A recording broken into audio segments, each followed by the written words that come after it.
The betrayal is like a fire in the house. It's like a big flaming thing that's going to kill us if we don't get that flame under control. You'll never know how much you've healed until you're back in the context in which the damage happened. When the betrayed partner feels triggered, what's the right move in the moment? Trauma is that trauma has no timeline associated with it. Past is, present is future. So when a traumatic trigger happens right now, all of the stuff from the past comes up. All of our sense of safety about the future is skewed, and it's happening right now. So what makes you recommend reconciliation versus separation? Today's conversation is about one of the most painful and confusing experiences a relationship can go through: betrayal. My guest is David Jones, a licensed marriage and family therapist with Secure Connection Counseling. David specializes in betrayal and affair recovery, helping individuals and couples navigate what happens after trust is broken and what real healing actually looks like. David has spent his life focused on strengthening marriages and families. He's served military families, worked as an Army chaplain, and has taught university courses on relationships and human development. At the core of his work is one belief: that deep, secure connection is essential to a healthy life. Today, we're going to talk honesty about affairs, trust, trauma, boundaries, kids, and whether relationships can truly recover after betrayal, and if so, how. Hey, really quick, thanks so much for listening. The purpose of this podcast is to help people understand that they have the ability to choose the direction of their life, whether that be business, finance, relationships, health, any of that.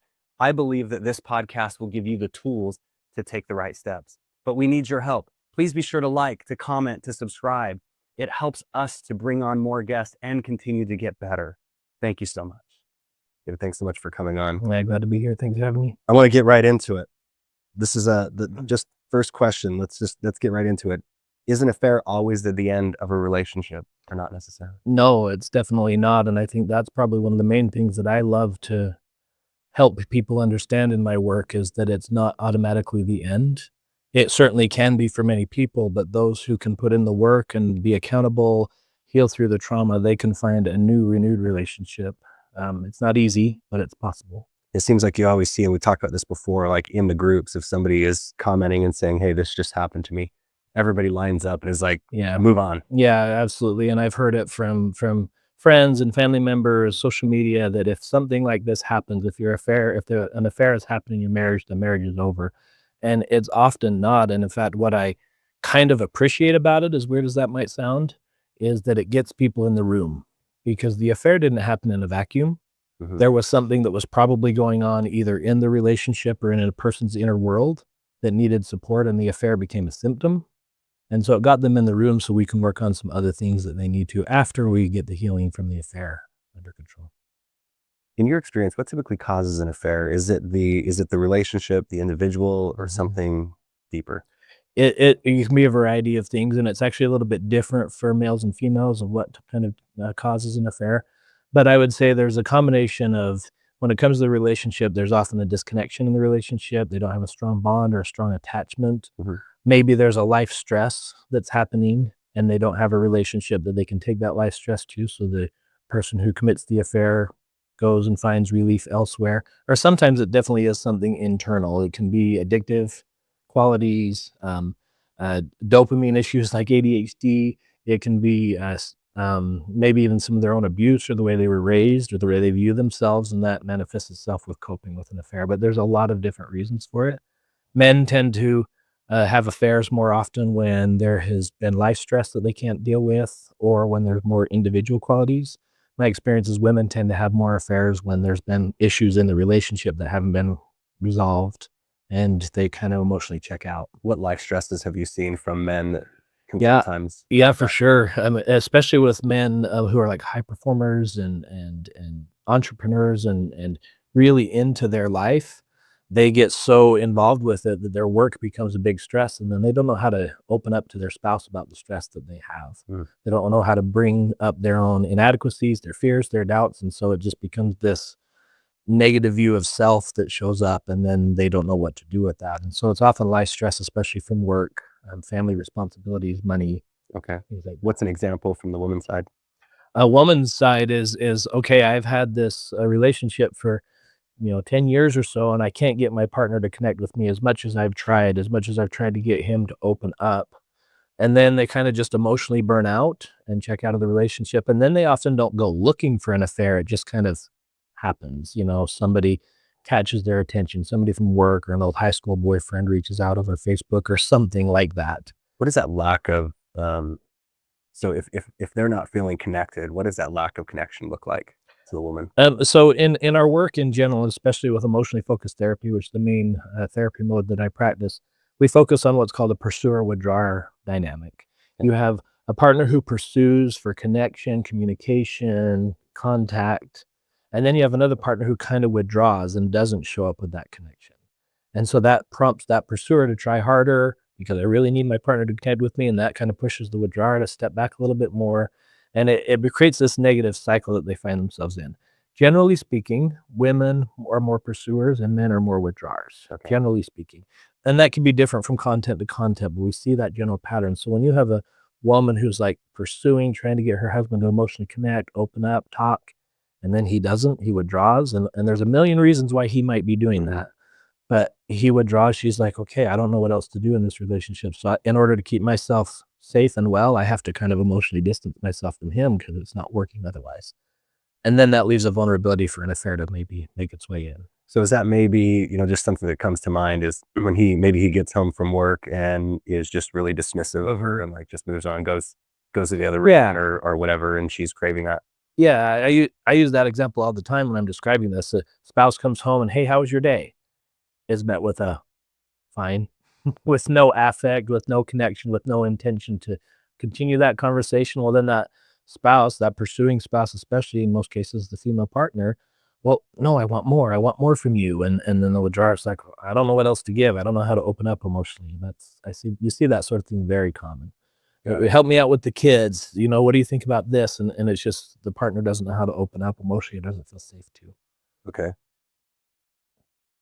If they don't feel safe to, so you're talking, the scenario that we're describing is the man coming home doesn't feel safe to. Yeah. What cause that? What safe or might feel inadequate. But the safety part of it often shows up as the last time I tried to share my feelings with my partner, they didn't accept that very well. Maybe my main feeling that I have is a little bit of frustration and anger, and that triggers my partner, and so they don't know what to do with that, so they just kind of leave me hanging in my feelings. So it doesn't feel safe for me to share my feelings, to share my thoughts, or so on, because I might get criticized, I might get dismissed myself. Okay. Do you think that also stems from sometimes men just don't want to share some of those things because they're perceived as being weak if they've had some challenges or whatever? Yeah, and for men, there's two things going on that kind of contribute to them not opening up as much. One is neurologically.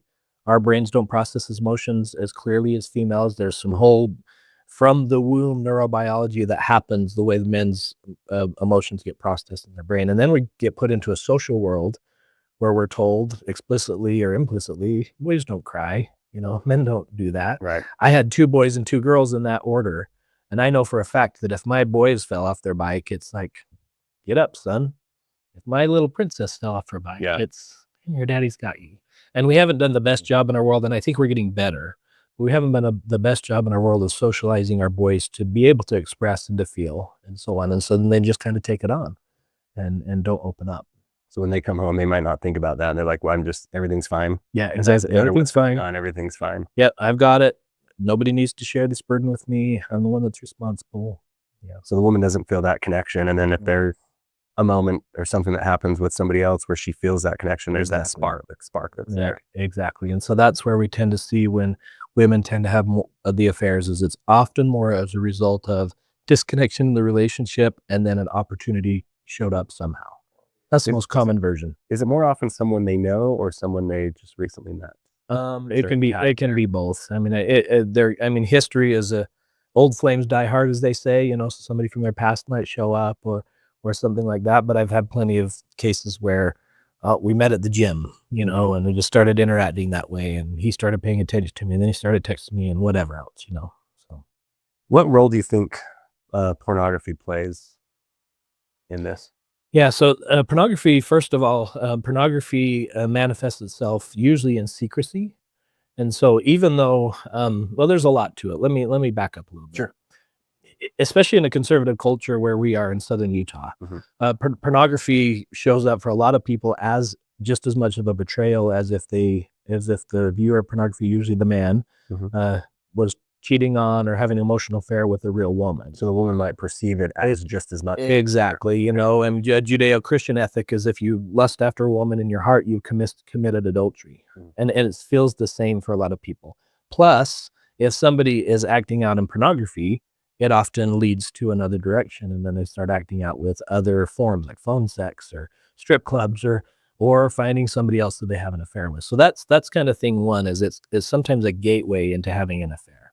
But probably the bigger version of it is that most men who are viewing pornography in their relationship, most people I would say, but it's predominantly men, they don't want to talk about it. That's a shameful thing. Sure. And so it's the secrecy of it all that becomes the problem. I've had so many conversations with women who have been betrayed by their partner looking at pornography, and they will tell you, you know, the porn's not my favorite thing. I don't particularly like it. I think it's gross, but it's the deceit that's the hardest part.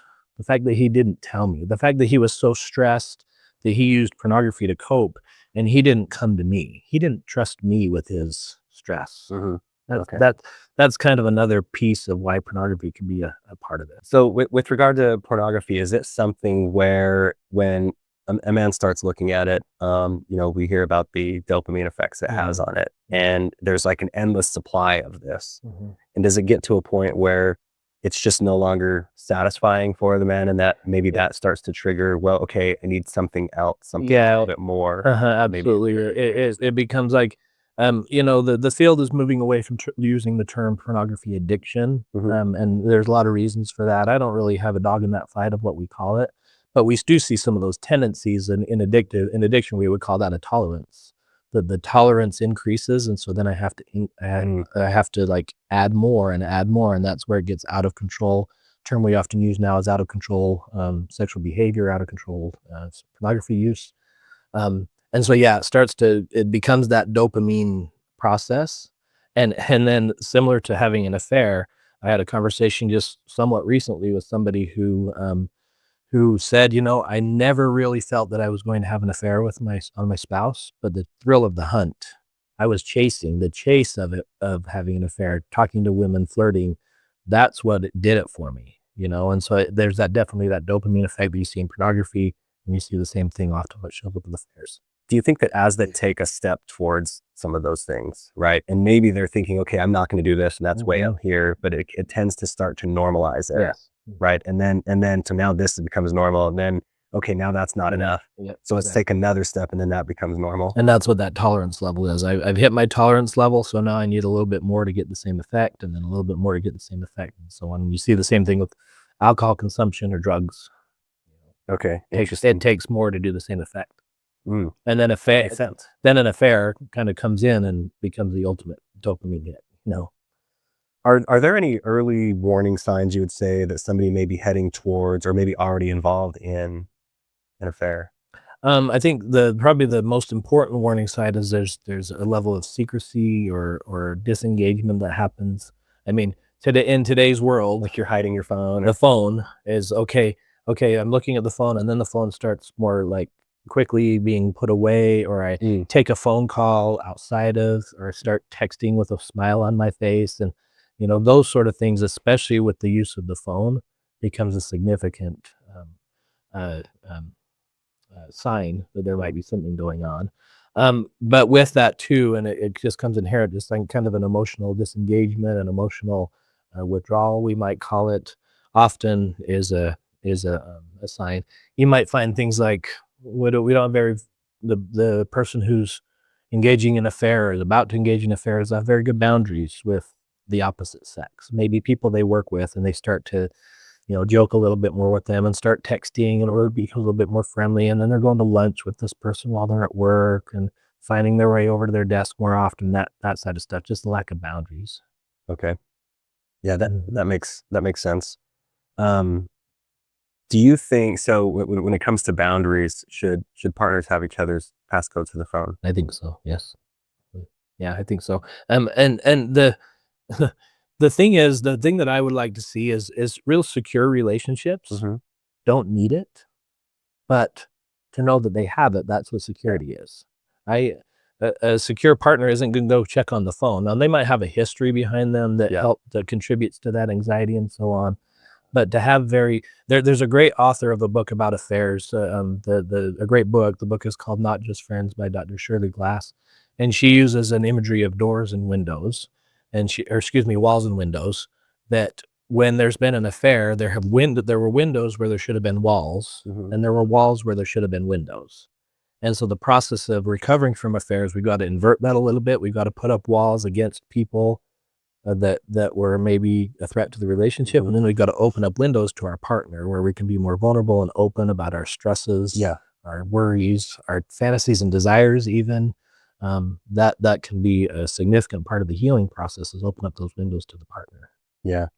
But I appreciate your perspective on the boundaries. I mean, I've had a couple of rules for me that when I'm dating somebody exclusively, they always have my passcode to my phone. I just have nothing to hide. It's always there. It would be weird if somebody like grabs it and like, I'm going to go through everything. Exactly. But at least knowing that it's there.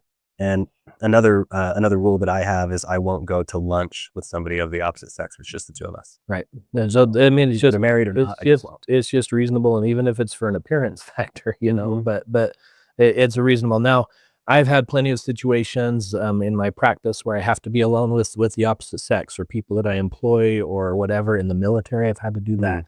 And then it becomes a very open conversation with my partner, with my spouse, that, hey, you know what, just share right away. Exactly. That's exactly. I like that. That's opening up a window. Is an emotional affair real cheating? Absolutely. Absolutely. And there are various levels of affairs. We put them in categories of like emotional affairs, physical affairs, sexual affairs, cyber affairs. There can be all kinds of different categories, but emotional affairs really are cheating. And especially for women tend to have a lot harder time with emotional affairs than even sexual affairs. I mean, certainly if the man is having an emotional affair. And certainly that if a wife, if her husband was having a physical sexual affair with a woman, that's traumatic. There's no doubt about that. But there often comes this like extra edge to it that like, what did you guys talk about? It's like cheating with the mind. Yeah, you opened up to her. I wanted you to open up to me for years and years and years, and now you're opening up to this other person. It's almost just as bad, if not worse, as having a sexual affair. Now, men, it's inverted that way. For men, sexual affairs are a lot harder to get over, and I just kind of attribute it to men being kind of more macho, possessive. Somebody else had my wife. That's kind of the mindset behind it that makes it very difficult to get over, that somebody else had my wife. But for women, the emotional affair can be almost just as devastating. Can you define clearly what an emotional affair is? Sure. Emotional affair is simply opening up, and again, using that windows and walls metaphor, opening up a window emotionally to somebody else, sharing, oh, here's the troubles that I'm having in my life. Here's the troubles I'm having in my marriage. Leaning on somebody emotionally and sharing their inner world with somebody else that should only be appropriately shared with the spouse. What would be different? What would be different in sharing those things with where it would be considered an emotional affair as to sharing something with a friend? Because you share challenges with friends as well, but what would be the difference? I think one of the biggest things is the secrecy that ends up being involved. I'm a believer that we should have an intimate few in our life. We should have people that we can turn to. Sure. If we're in a serious romantic relationship, that should be our partner as one of them. But for me, my mother, before she passed away, my brother, my sister, I have people in my world that I could turn to and open up to. But all of those people are also very relational friendly. So they would tell me, okay, go back and work it out with your spouse. They're going to be supportive of my relationship. But if I start opening up to people, and especially the opposite sex, and then not share that with my spouse and keep it secret, that's what starts crossing the line into an emotional. Meaning you're opening up to this other person, but you're not disclosing to your partner that you've been talking with them. And not only not disclosing, very specifically hiding. Yeah. And that again, that's where the phone comes in and the secrecy. And I'll tell you, Snapchat became the bane of our existence when it comes to affairs, because by its nature, I've never used Snapchat once, but I understand you send a message and then it disappears. It's gone. I don't really know much about it. It's gone. And so you can send this message and share with somebody, and then you don't even have to delete it, and it's gone. And so, but then there are all these other messaging apps or whatever, or hiding texts, or putting somebody's contact in that's not really them in the phone, so that it gets hidden from the spouse. When we start to see that deceit, and that's when it gets a little bit more difficult. When a couple decides that they want to try to repair, what does therapy actually look like after an affair?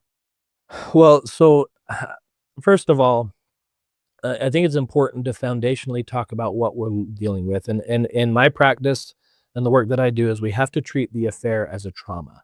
We call it betrayal trauma. That's a kind of a relatively new term in the therapy field, last decade and a half or so.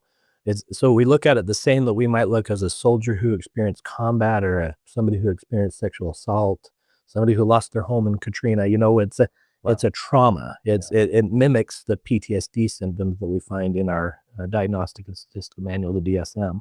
So that's a very big foundational piece. And so when a couple comes in, and again, part of my orientation here is I almost only work with couples. For our listeners here, I want them to know that healing can happen outside of the relationship too, if the relationship has ended. But I'm mostly coming at it from the angle of helping couples heal from betrayal. We can talk a little bit later about some other sides of that. Sure. But when a couple comes in, that's one of the very first things we have to assess for first is what are the trauma symptoms that are showing up in the betrayed partner?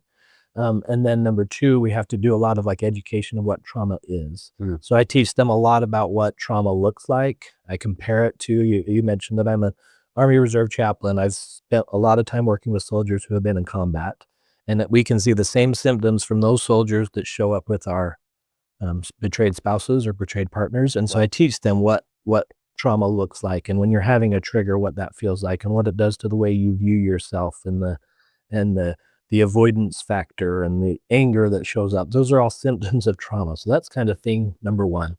So with that in mind, I use a metaphor with clients when they come in. The betrayal is like a fire in the house. It's like a big flaming thing that's going to kill us if we don't get that flame under control. Mm. That doesn't mean the house didn't already have other problems. It might have had bad plumbing. It might have had bad wiring that contributed to the fire. That happens all the time. It might have had a bad foundation to begin with. But I'm not going to go into a burning house and work on plumbing. I've got to get the flames out first. So that helps me kind of triage our work because we've got to help the betrayed partner with their trauma-like symptoms. Got to help them kind of have some coping skills, some connections, some other things that can help them, and especially try to start to heal with their partner. And then over time, we can start working at other parts of the marriage that probably needed some help before the betrayal anyway. Got it. So then to kind of understand what that trauma feels like, what the trigger feels like, and how it affects them Yeah. every day so they can make a decision when they feel it. Yeah, exactly. There are plenty of couples that come to my practice that probably were good candidates for marital therapy before the betrayal happened. Okay. And so that's kind of the bad wiring or bad plumbing that needed to be taken care of. But we're going to get to that later. And we get a lot of people, both the betrayed partner and the betraying partner, who in a spirit of just wanting to decrease the anxiety and the pain, they want to get through it really fast, and I respect that, but there's just no way to do that without like really kind of focusing on it and helping heal the trauma. I would imagine the vast majority of them that come and see you that have had an affair, like needed some help before. 'Cause it doesn't seem like a happy marriage like that's. Yeah, for sure. And again, sometimes people are really blindsided. Like, I thought we had a great marriage. I didn't know about it. But again, that's a symptom of the person, the betraying partner, not opening up and not sharing what was going on with them and keeping that all away. And then they did something wrong, or maybe they weren't even trying to have an affair and it just kind of really landed in their lap and they just kind of got caught up in the moment and didn't mean to. But then there's no mechanism for them to open up to their spouse and say, "Hey, you know what? I'm struggling here and I've made some mistakes and I need your help with this. I need help getting out of that." Because I think that's what relationships are supposed to be. They're supposed to be, a place that we bring our struggles and our challenges. And when we don't have that, then it not only sometimes creates or adds to the belief of the affair, the acting out on the affair, or if the affair happened, it doesn't create a space for us to, open up and share. I made a mistake. That makes sense. What boundaries are healthy after an affair, and like what crosses into punishment or easing? Yeah, so probably the most significant boundary after an affair is the boundary with the affair partner, the person who had the affair with, is we've got to cut off contact there. Now, sometimes that's a process. I've had plenty of couples that come in that weren't quite done ending that relationship and they needed a little bit of support to get there. Great, that's fine. As long as we're here and we're working. Relationship with the affair on the affair. Yeah, the affair partner, they're still kind of dabbling over here. Most of the time when they come on, there's been a cutoff, but we have to make sure that. But ultimately, we have to cut off, put a boundary up with the affair. And that's not only with the betraying partner. The betrayed partner has to not have contact with that affair partner. I've seen that happen plenty of times in a spirit of like trying to figure out what happened or to chew them out or have physical altercation with them. You just got to cut that person off. They're no longer part of this relationship. So that's probably the most significant boundary that needs to happen. But then even within the relationship, we have to look at what they are capable of, especially in their trauma and in their post-affair kind of blow up. What are they capable of talking about? It might not be the best thing for us to try to process this affair at home alone. We don't have the skills for it yet. Mm. Let's put a boundary around our conversations and take it to therapy. For a betrayed partner, sometimes they might want to have sexual boundaries or physical boundaries. I don't feel safe to have sex with you right now. I don't feel safe for you to touch me. I don't even want to sleep in the same room with you right now. And that's okay. They've got to put up a boundary. So you asked a question about punishments. Is that's a really good way to look at it. And it's tricky because boundaries look like punishments, but they're not. If I'm trying to punish another person, that means I'm trying to I'm going to back up a little bit. Boundaries are not punishments. Boundaries are what keeps me safe. So like I have a block wall around my house. Mhm. It keeps my dogs in, keeps my neighbors out, keeps my property safe. And I'm glad that I have that boundary. So a boundary is what I need to keep safe. Okay. So if I put up a boundary around, if I'm a betrayed partner and I've got to put up a boundary around communication, around sex, around physical intimacy, around emotional intimacy, things like that while we're healing, that's thing number one. But let me add to that boundaries concept is my block wall around my house has 3 gates. I have 2-man gates and then a truck gate. So I can open up those gates and let people in, let my dogs out, and then I can shut them just as quickly. Mhm. If I'm going to heal, I've got to figure out a way to sometimes open up in certain places. If I want my relationship to heal, I've got to open up a gate to my partner sometimes and let them know how I'm feeling.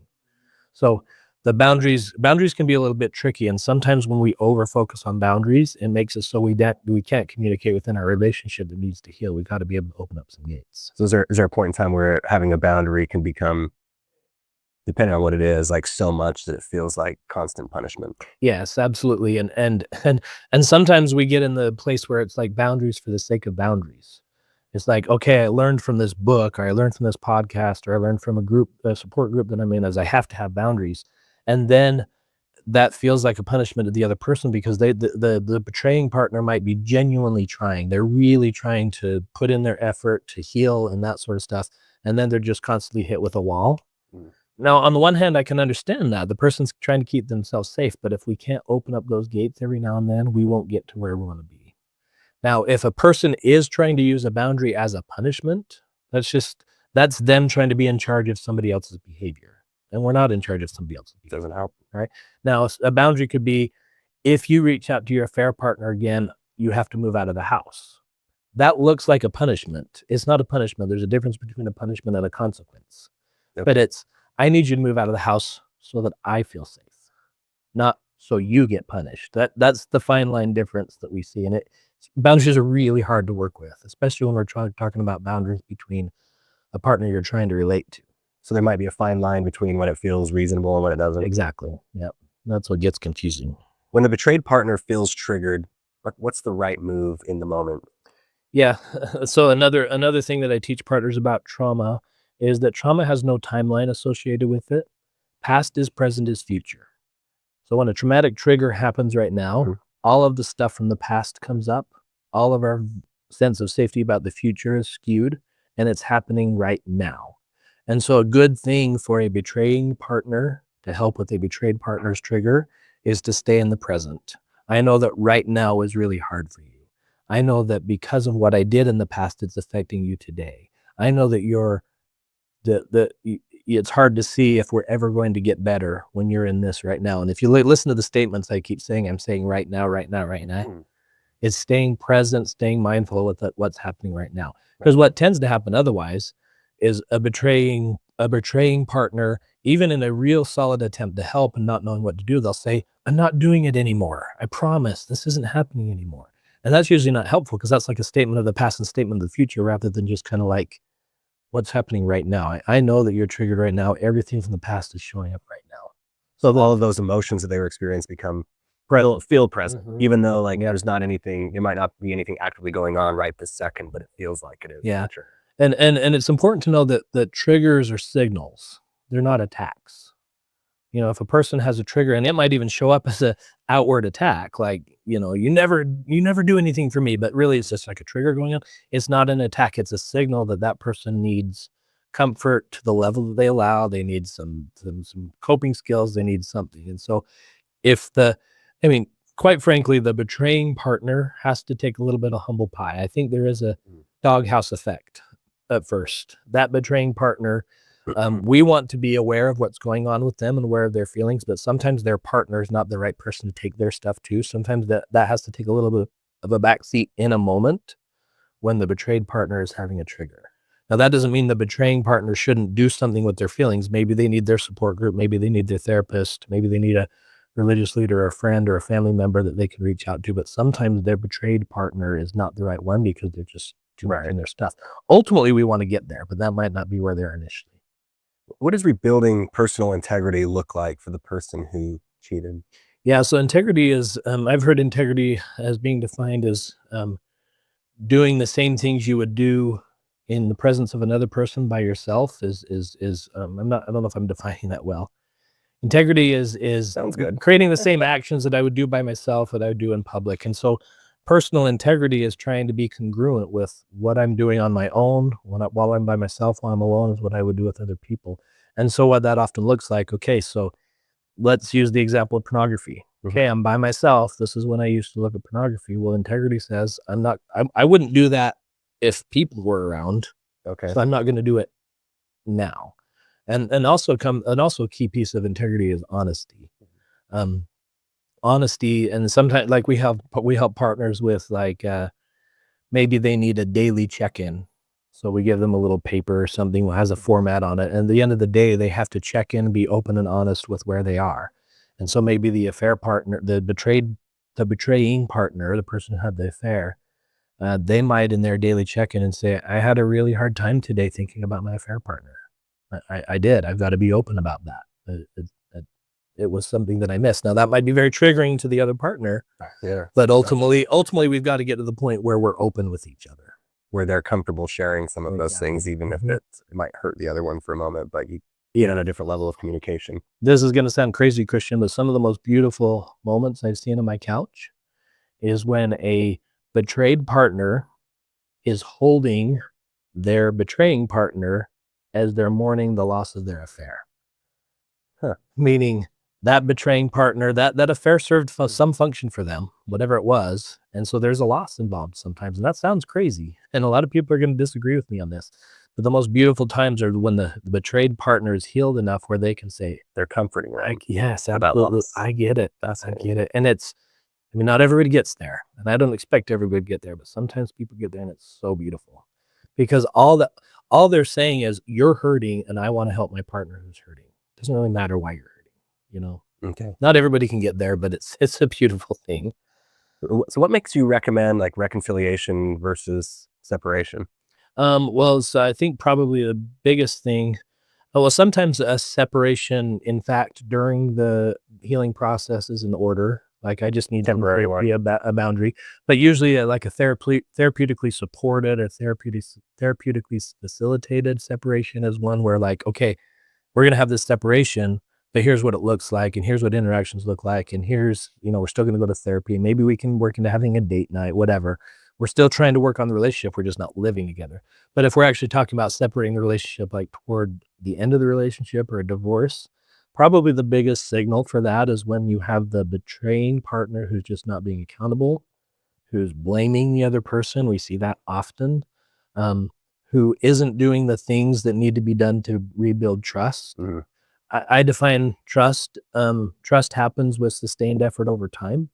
Time is a factor, but the effort has to be there. And so if you have this partner that's not giving effort, that's not patient while their partner is dealing with their triggers, not going to their own therapy or their support group or whatever it is that they might need to do to help heal, that's usually going to be the ultimate demise of the relationship.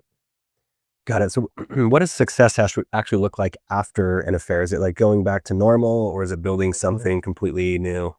Yeah. So back to my metaphor about a fire in the house, right?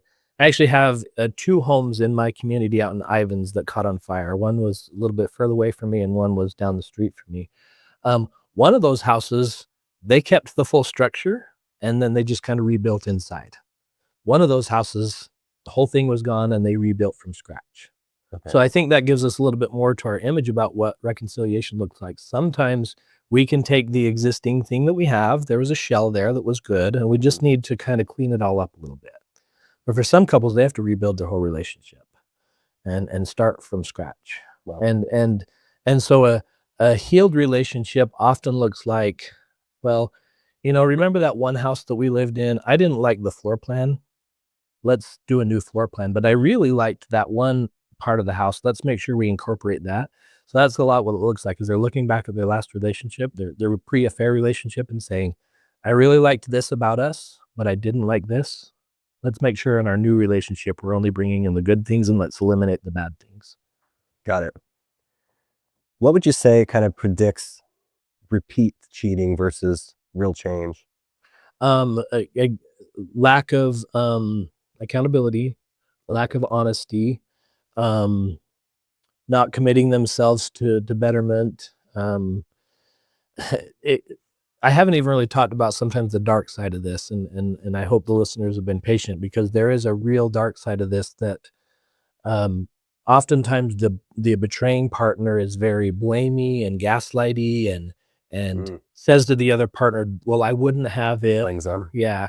Common one is, I wouldn't look at pornography if you had sex with me more. I wouldn't have gone out and had an affair if you hadn't opened up to me more. And we see that both directions. Like a wife might say, I wouldn't have had this emotional affair with this guy if my husband would have opened up to me more. And so elimination of those, if we don't eliminate those blamey, gaslighty, critical parts of it, then that's often a sign that maybe it's going to happen again, that we're not secure enough for it to happen again. The lack of boundaries is a huge one. Okay, we've got to put up strong boundaries, not only with that affair partner, but there's other people of the opposite sex in my world, and I've got to be very clear about how I communicate with people and make sure my boundaries are clear. So maybe they'll still do some of the things, like go to lunch with the opposite sex. They Exactly. justify it in that it's for my job. I just have to do it anyways. But I'm not gonna cheat again. I'm not gonna do that again. Yeah. And the brave people, there's so many brave people that I see go through this process. I learned so much from my client. They're amazing people. My clients that go through this are amazing people. The brave people are the ones, like a client that might say something like, okay, as part of my boundaries, I don't even have the ability to download apps on my phone anymore. My wife has that password. And that's kind of a vulnerability. They might be out in the public square at work and say, hey, check out this new app. I don't download apps anymore. Yeah. And maybe they're going away, maybe they're away for work, and the whole work crew is going out to dinner afterward, and they're going to all have a good time, and that might not be the best environment. Maybe that's where the affair happened before. You know what, guys, I'm not able to do that. I'm going to go back to my hotel room and FaceTime my wife and my kids. Brave people that set those really, really firm boundaries, even though it might look weird in today's social world. I love that you call them brave, because it makes so much sense in that if they're not brave, they might be afraid of what the outside world says to them, because they're choosing to not go out with the friends and not do whatever. But if they're brave and they're just saying, I'm not going to do that, sorry. Yeah, which is a real sends a really yucky message to their spouse about their priorities. That's more important to you than my safety, and so the brave ones are sending a really strong message to their spouse that I care more about you than how foolish I might look, because people look at me side-eyed going, he doesn't know how to passcode to his own phone, Yeah, that sort of stuff. Makes sense. When someone is cheated on, what kind of trauma does that usually create within them? Yeah, so again, we link it up to the same diagnostic criteria of post-traumatic stress disorder.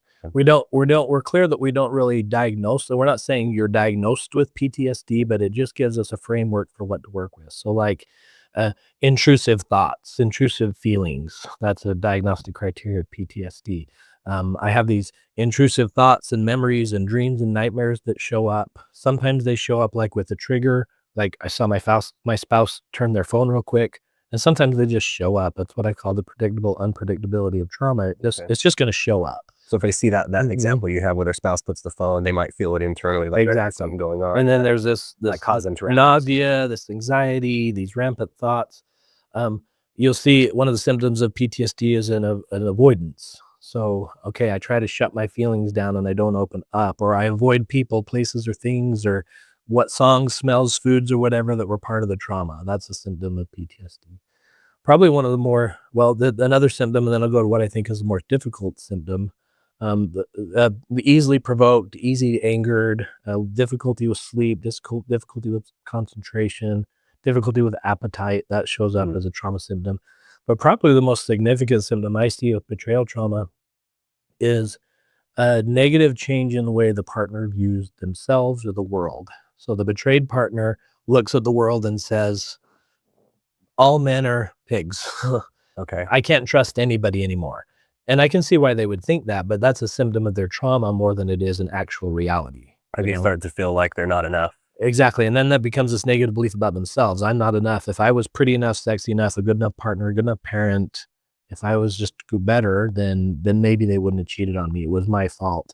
That to me is one of the most difficult trauma symptoms to heal long term, because that sometimes reeks of core beliefs about self.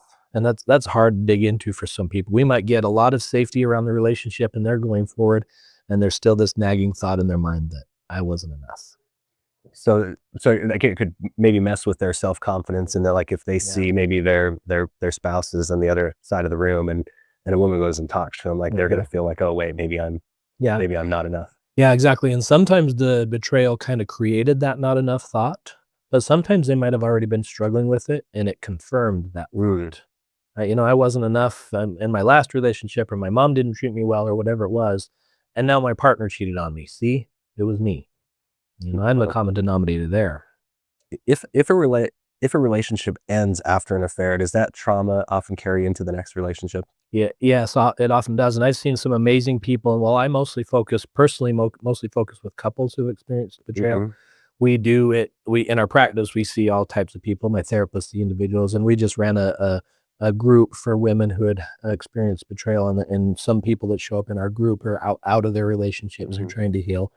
And they do some phenomenal work in their own healing with their own therapy, their own group work, their own self-care and all that sort of stuff. And they might be doing phenomenal, but the yucky part is that they'll never really be able to verify their healing until they're in the context from which the pain happened before, i.e. in a new relationship. So Oh, I might be doing really well, and then I start this new relationship, and it's like, what's he doing with his phone right now? Okay, he's out a those little. triggers feel the same. So they see the phone, or they see him talking with somebody else, and it takes them back. Uh-huh. And again, past is present is future, right? So all the past starts to come back in, and their partner might be totally integrable, honest, good, not doing anything wrong, but the triggers are still there. And it's actually, I really kind of appreciate that, because again, you'll never know how much you've healed until you're back in the context in which the damage happened. So when you're in this new relationship, you really get to test your healing. Yeah. Do you think those triggers can cause the person to kind of act out of character or do things that wouldn't be normal for them? 100%. I've seen physical violence happen of with somebody who has been cheated on. I've seen them have their own affairs, not only as maybe a negative coping mechanism that they had on, or maybe just revenge. You want to know how this feels? I'll show you how this feels. And so they go way out of character. I've seen people lose their faith over this. If this happened, then where's God in all this? And so, yeah, it can be a significant change to who they are as individuals. Hopefully temporarily. It knocks them off their knocks them down a little bit, but hopefully they get up. If it doesn't, they carry that trauma. What can they do so that it doesn't, sabotage a good relationship in the future?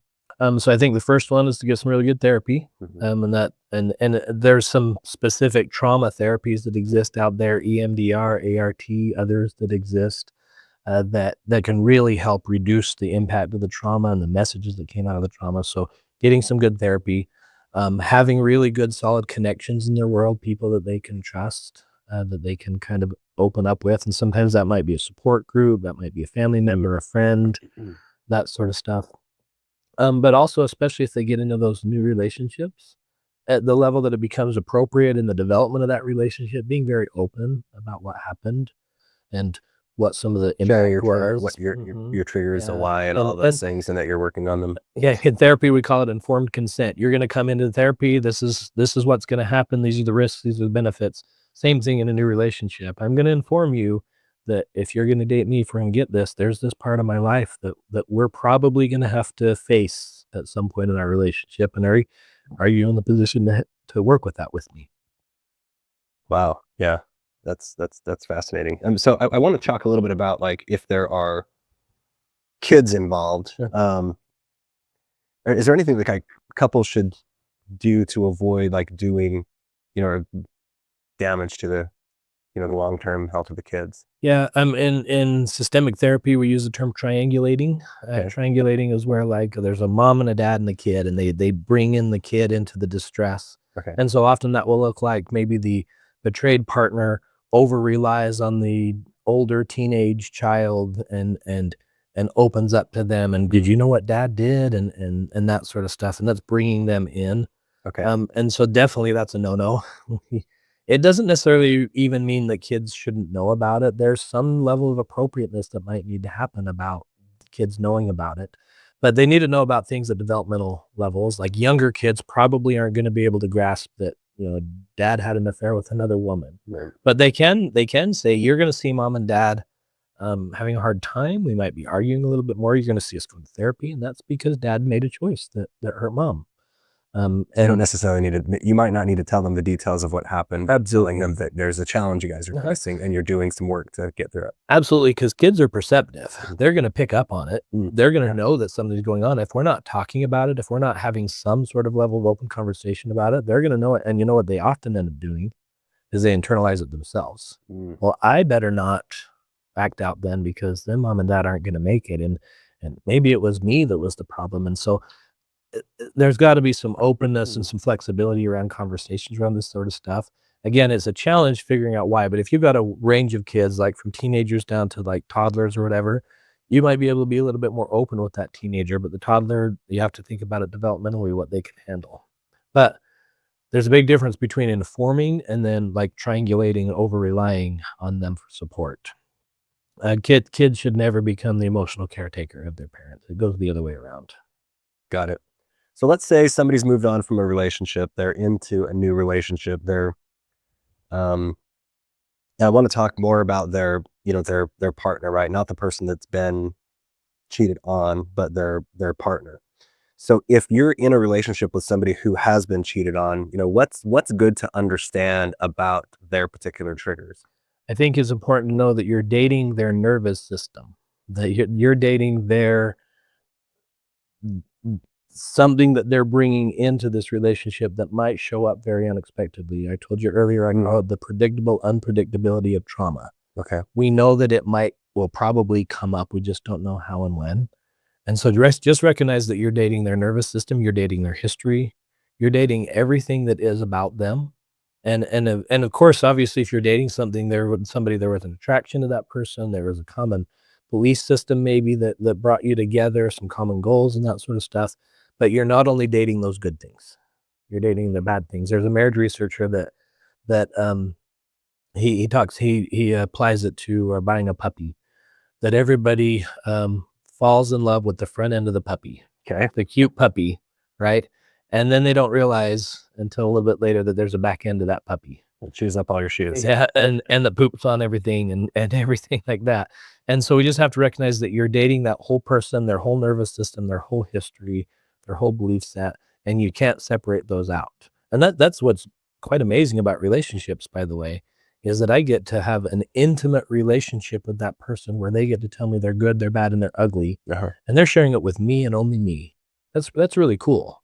I get to be a safe place for them to bring their stuff. They get to be a safe place to bring my stuff and so on. And so we want to just recognize that you're dating a whole person with their whole history, their whole nervous system, and that might bring up some old injuries. How do you think that person could be, somewhat compassionate about the, person with the triggers and experiencing that, but then also put up, maybe some boundaries so that they don't feel like they're being either treated or attacked like the person that actually committed it, Yeah, and I think the boundaries that we would classify there are some communicative boundaries. I'm here for you. My gate is open, but I'm going to close that gate if it ever becomes a personal attack on me. I'm not that same person that did it. I recognize that I might represent that same person because we're in a romantic relationship. At the same time, I'm not that same person. I'm here to help you heal, but the moment it become like a personal attack or a jealous rage or a, lack of trust that I haven't earned that lack of trust. I haven't given you any reason to not trust me. Then I'm gonna, I'm not gonna. That's the boundary that might be put up, is that that's not appropriate for me, and I might separate myself for a minute until we're ready to have a rational or a honest conversation about me. Yeah. How would you know that that person is improving?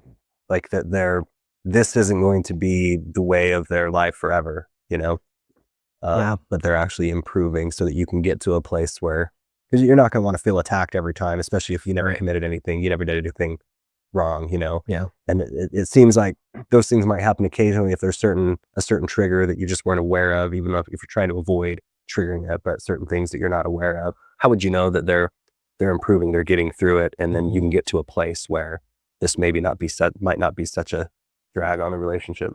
Sure, I would say the reduction of triggers, we can look at triggers in 3 ways, I think. Are they happening less?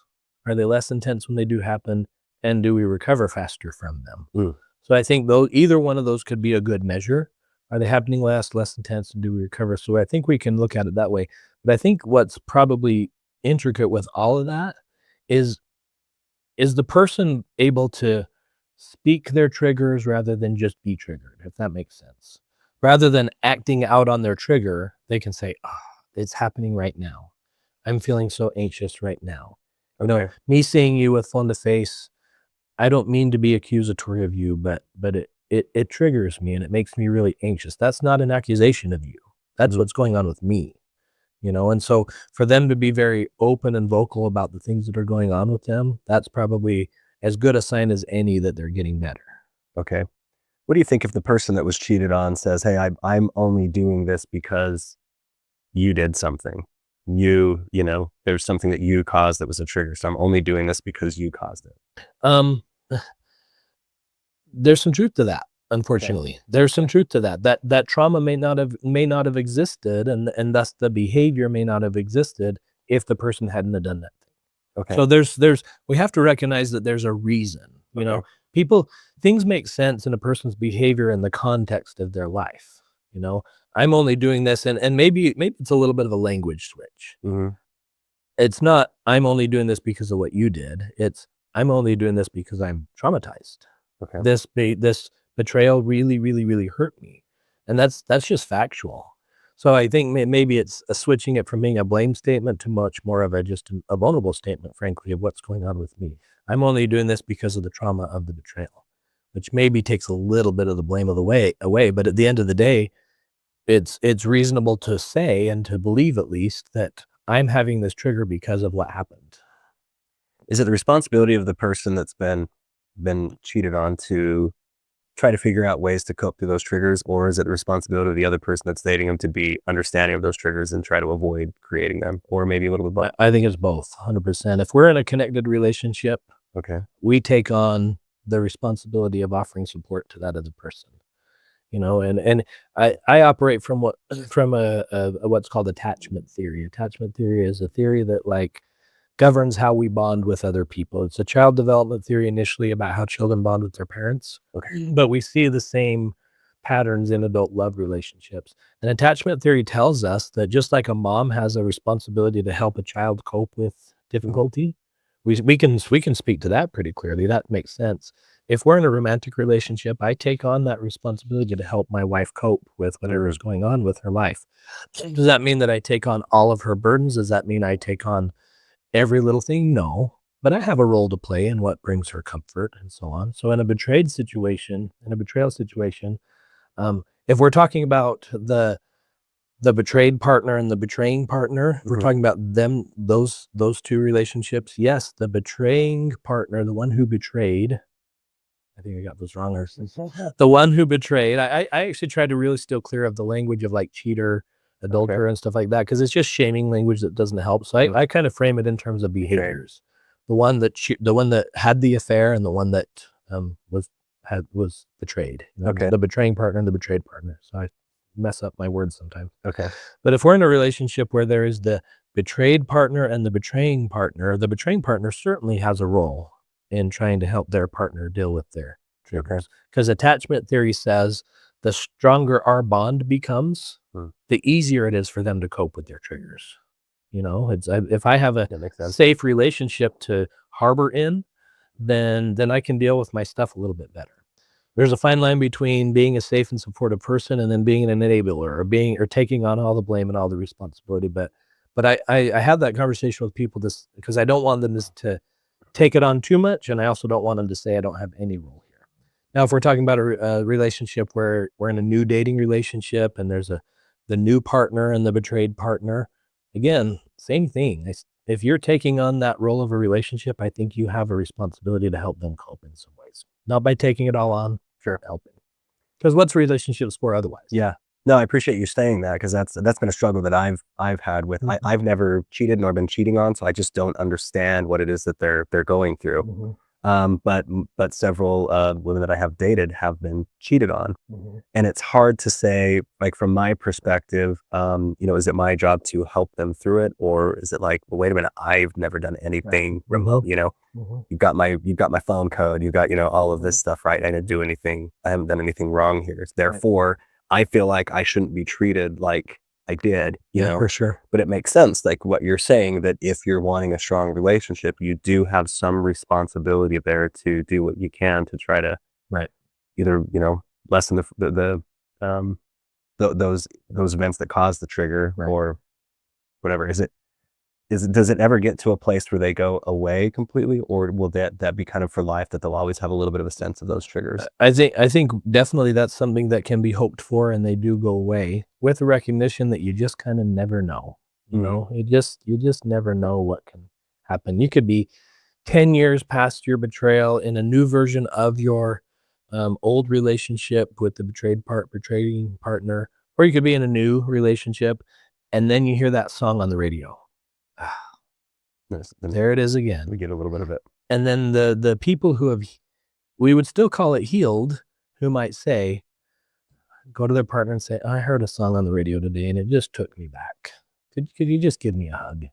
Okay. And that's part of where that, there is a responsibility. Yeah, of course I can give you a hug. You're my person and I care about you no matter what it is that's causing it. And maybe even a little bit more to what you were saying, Christian, is like, I heard that song on the radio and then my mind started to drift in as my new partner cheating on me. It's unfair to characterize them as that. They've given maybe 10 years of effort to the relationship, but then it becomes a vulnerable conversation. I heard that song on the radio, and my mind drifted, and it just made me worry sometimes that you're not being 100% honest with me. And that's me speaking about me. It's not accusing you. It's me speaking about you. And then the new partner gets to say, thank you for telling me that. I'm really glad that we have a safe enough relationship that you can open up to me to that. It makes sense that you would wonder if I did that, if that's what happened to you in the past. I promise I'm not doing it, but it makes sense why you would have a trigger. Yeah. Let me give you a hug, That makes sense. So for the betrayed partner, when they are experiencing that trigger, do you think they have control over their actions and words in that moment? They should eventually be able to. Okay. Yes, that's our goal. Initially, it might be too much, but over the course of time, therapy, strong bond with their partner, yes, they might have the trigger, and then they have a coping skill that goes, okay, I'm going to breathe myself through this. I'm going to, do some meditation. I'm going to, enact a spiritual practice. I'm going to do something to help me cope with this moment so that then I don't act on the trigger like maybe I used to. I used to get irate and mad and throw things, and I don't do that anymore. Yeah. Yeah, it seems like when you have that trigger, I mean, you're going to have those feelings of doing something, but if you take a step or take a second, you're like, hold on, wait a minute, I'm not going to do that. Yeah. And that, that could lead to something good. Yeah, for sure. But if you just let it take over and you lash out or whatever, then you've got to deal with the consequences afterward. Right. And you might lose a good relationship from it. Exactly. Or you can use a good relationship with it. You could lose a good relationship because of it, or you could use a good relationship. And what I mean, and I hope you're picking up on the pattern here, is if I'm healing, then I'm able to open up with the safe people in my life, hopefully a new partner, or even my old partner that we've done some healing. I'm having a trigger right now, sweetheart, and I'm Mm. sorry it's still here. I wish it wasn't. It just is. Can we kind of talk through it? Can we just have a conversation about it? And hopefully they're getting responsiveness from their partner. Like, yeah, sure, let's talk Yeah. about that. Even if it's the betrayed, the partner who did the betrayal, and they're like, I totally get it. A lot of times those partners are like, still, this is still happening. But the ones that are responsive and attuned to their partners are going to say, I get it. I totally understand. See, I would love if it kind of came out like that, like, Mhm. hey, I'm feeling triggered. Here's what the thing is, as Mhm. opposed to just lashing out and like, I've got to figure out like, oh, there's a trigger going on. So There's speak whatever. the trigger rather than be the trigger. And again, equating it to PTSD, if you go to our local vet center here, Mhm. you'll find Vietnam vets in there that are still dealing with their stuff from the Yeah. 1960s or 70s, still. And when are they supposed to get over it? I don't know. It's Yeah. not mine to tell. And they're not under threat right now, but the brain still feels like it is, or the body still feels like they're under threat. Absolutely, which is actually a really interesting discussion when it comes to betrayal trauma, because I've had Mm. soldiers I've worked with, sexual assault survivors I've worked with, and I can usually kind of reorient them with time and space. You're no longer in Vietnam, you're in St. George, and it usually kind of helps soothe them. But a person who's been betrayed, Well, it's a little bit different because they might be sitting next to, holding hands with the source of their betrayal, their Vietnam, if you will. And they're going to get up and go have lunch and go parent their children and pay bills and make love and do all the things that couples are supposed to do.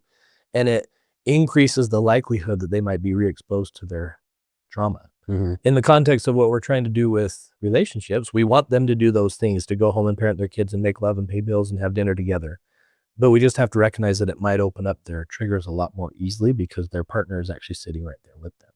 Okay. Does that make sense? It does, yeah. It makes me think. I have a friend who was cheated on a while ago, and he tends to just have a little bit more feelings of jealousy, Mhm. And for me, I've, like I said, never been cheated on, never cheated, Mhm. so I don't quite understand those, but I don't attach those same uh, either beliefs or whatever I if I see somebody talking to the girl I'm dating or whatever, right? Mhm. I don't see that as like a threat, right? Mhm. That's not a threat to me. Right. Whereas to him, it's really strong and intense, and it feels like a threat. Right, exactly. So I try to understand it, but it's Because again, their nervous system got hijacked by the trauma, and so almost anything becomes a threat.